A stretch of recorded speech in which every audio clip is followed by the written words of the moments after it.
आज आपण हायड्रोकार्बनमध्ये केमिकल प्रॉपर्टीज ऑफ अल्कीनमध्ये ॲडिशन ऑफ सल्फ्युरिक ॲसिड ही प्रॉपर्टी बघणार आहे. So alkenes react with cold concentrated sulfuric acid to form alkyl hydrogen sulfate. अल्कीनची cold and concentrated sulphuric acid बरोबर ट्रीटमेंट झाली असता अल्कीनचं कन्वर्जन हे R means alkyl, H hydrogen and SO4 sulphate alkyl hydrogen सल्फेटमध्ये होते. आणि या रिॲक्शनची जी ॲडिशन आहे ती according to the Markovnikov's rule होते. मार्कोनिकॉप्स रूलनुसार ही रिॲक्शन कंडक्ट होते. तर आपण रिॲक्शन बघूया.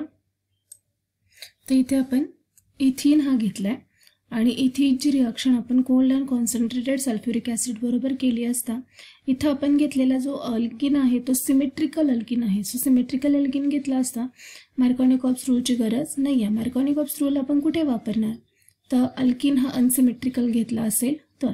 आता इथे काय होतं, हा बॉन्ड ब्रेक होतो, get converted into H plus and OSO3H minus. H वरती प्लस चार्ज आला आणि OSO3H वरती मायनस चार्ज आला. हा जो बॉन्ड आहे हा बॉन्ड एक तर या कार्बनकडे किंवा या कार्बनकडे शिफ्ट करायचा. सो आपण हा बॉन्ड या कार्बनकडे शिफ्ट केला. इथे शिफ्ट केल्यानंतर हा डबल बॉन्ड आहे तो सिंगल बॉन्डमध्ये कन्वर्ट होणार. याच्यावरती चार्ज येणार मायनस आणि ह्याच्यावरती चार्ज येणार प्लस.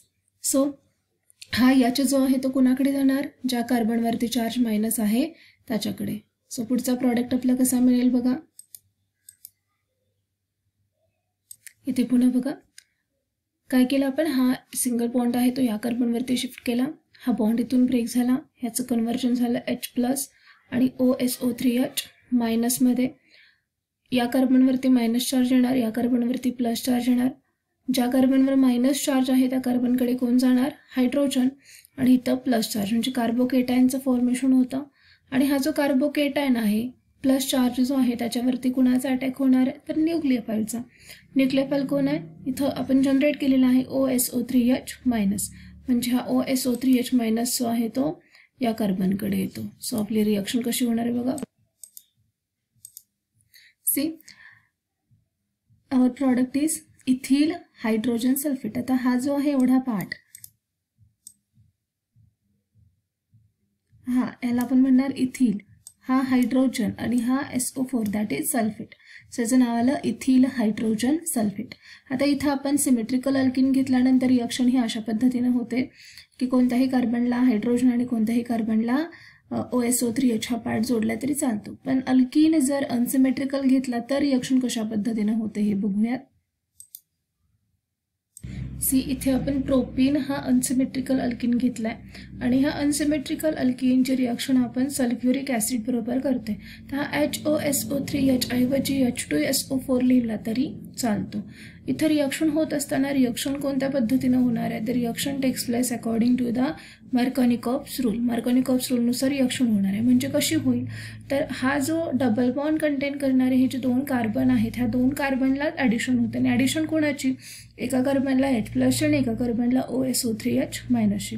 सो निगेटिव्ह पार्ट हा कुणाला जोडला जाणार आहे, तर हा जो हा बॉन्ड इथून असा ब्रेक होणार आहे. आणि हा जो निगेटिव्ह पार्ट आहे हा निगेटिव्ह पार्ट अशा कार्बनला की जो कार्बन कमीत कमी हायड्रोजन कंटेन करतो किंवा अशा अनसॅच्युरेटेड कार्बनला जो कमीत कमी हायड्रोजन कंटेन करतो. So according to the Markovnikov's rule negative part हा मधल्या कार्बनला जोडला जाईल, इथल्या या कार्बनला जोडला जाईल. आणि पॉझिटिव्ह पार्ट हा कडेच्या कार्बनला जोडला जाईल. हा पॉझिटिव्ह पार्ट हा कडेच्या कार्बनला जोडला जाईल की हायड्रोजन हा कडेच्या कार्बनला जोडला जाईल. So our product is see इथे आपल्याला या पद्धतीनं प्रॉडक्ट मिळणार आहे आणि प्रॉडक्टचं नाव असणार आहे isopropyl hydrogen sulphate. Again isopropyl hydrogen sulphate. See हा जो अल्किल हायड्रोजन सल्फेट आहे, पुढची रिॲक्शन बघतोय आपण. हा जो अल्किल हायड्रोजन सल्फेट आहे इथं आपण कोणता घेतलाय, तर इथिल हायड्रोजन सल्फेट. हा एवढा इथिल आणि hydrogen sulphate. So ethyl hydrogen sulphate on reaction with water or on diluted with water, त्याची वॉटर बरोबर रिॲक्शन करायची आहे. हिटिंग केल्यानंतर हा जो बॉन्ड आहे हा इथून ब्रेक होणार, हा बॉन्ड हा इथून ब्रेक होणार, ह्याच्यातून बाहेर पडला H प्लस आणि OH मायनस. ह्या मायनसकडे हा प्लस आला आणि ह्या प्लसकडे हा मायनस आला. हा OH या कार्बनला जोडायचा आणि हा H इथे येणार आहे. सो आपले प्रॉडक्ट काय तयार होतील बघूयात. सो ह्या रिॲक्शनमध्ये अल्कोहोल हा प्रॉडक्ट तयार होतो आणि ही जी मेथड आहे ही मेथड अल्कोहोल प्रोडक्शनसाठीची गुड मेथड आहे किंवा एक्सलंट मेथड आहे for the production of large scale of alcohol. Again see alkyl hydrogen sulphate on diluted with water on heating converted into alcohol. फक्त काय होतं, हा OSO3H आहे हा निघून जातो आणि या ठिकाणी काय जोडला जातो OH आणि OSO3H ला काय जोडणार आहे H, दॅट इज H2SO4. जो ॲसिड आहे तो जनरेट होतो. पुढची रिॲक्शन बघूयात. इतर रिॲक्शन कशा पद्धतीने होणार आहे बघा. हा घेतला आपण आयसोप्रोपिल हायड्रोजन सल्फेट, मगाशी दुसऱ्या रिॲक्शनमध्ये बनवून घेतला होता तो. ह्याचं पुन्हा डायल्युशन करायचं आहे. हिटिंग केल्यानंतर हा बॉन्ड आहे हा इथून ब्रेक होतो. हा OH या कार्बनला जोडायचा आणि H या OSO3H ला जोडला जातो आणि त्याचं कन्व्हर्जन होतं सल्फ्युरिक ॲसिडमध्ये. सो प्रॉडक्ट इज, सो इथं या रिॲक्शनमध्ये आपल्याला मिळालेला जो प्रॉडक्ट आहे तो कोणता असणार आहे, तर हा OSO3H निघून गेला, हा OH इथं जोडला गेला, तर isopropyl hydrogen sulphate get converted into isopropyl alcohol और प्रोपॅन टू ऑइल. तर हीच रिॲक्शन आपण डायरेक्ट अल्किनपासून अल्कोहोलचं प्रिपरेशनसुद्धा बघू शकतो आणि या रिॲक्शनला acid catalysed hydration of alkene असं म्हटलं जातं. This reaction is known as acid catalysed hydration of alkene. Again this reaction is known as acid catalysed hydration of alkene. तर ती ही रिॲक्शन आपण बघूया कशा पद्धतीनं करायची आहे. इथं ही रिॲक्शन बघा, इथं आपण घेतलं आहे प्रोपीन आणि प्रोपीनचा हायड्रोलिसिस करतो आहे किंवा त्याचं हायड्रेशन करतो आहे, त्याच्यामध्ये वॉटरचे ॲडिशन करतो आहे आणि ही वॉटरचे ॲडिशन करत असताना आपण काय केलं, आरवरती H+ लिहिला, दॅट इज ॲसिड हा कॅटॅलिस्ट वापरला आहे. म्हणजे रिॲक्शन ॲक्च्युली हीच आहे की प्रोपीनची रिॲक्शन सल्फ्युरिक ॲसिड बरोबर म्हणजे H+ घेतला आहे, त्याचं कन्व्हर्जन झालं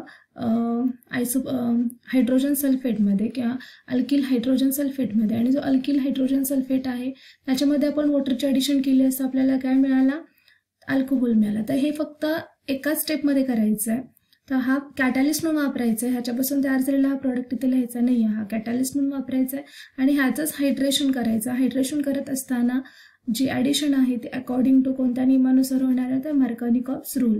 सो ह्याचं पुन्हा काय होतं, डिसोसिएशन होतं. हा OH जो आहे तो हा मधल्या कार्बनला according to the Markovnikov's rule negative part जो आहे तो अशा अनसॅच्युरेटेड कार्बनला जोडला जातो की ज्याला कमीत कमी हायड्रोजन जोडलेले आहेत. त्यामुळे हा OH जो आहे तो मधल्या कार्बनला जोडला जातो आणि H जो आहे तो कडेच्या कार्बनला जोडला जातो. आता हाच आपल्याला काय मिळणार आहे, alcohol, that is propan two OL, that is propan two OL. The product बघूया आपण. Here is the same product like this, propan to OL. So this reaction is known as acid catalyzed hydration of alkene. This reaction is known as hydration of alkene or acid catalyzed hydration of alkene.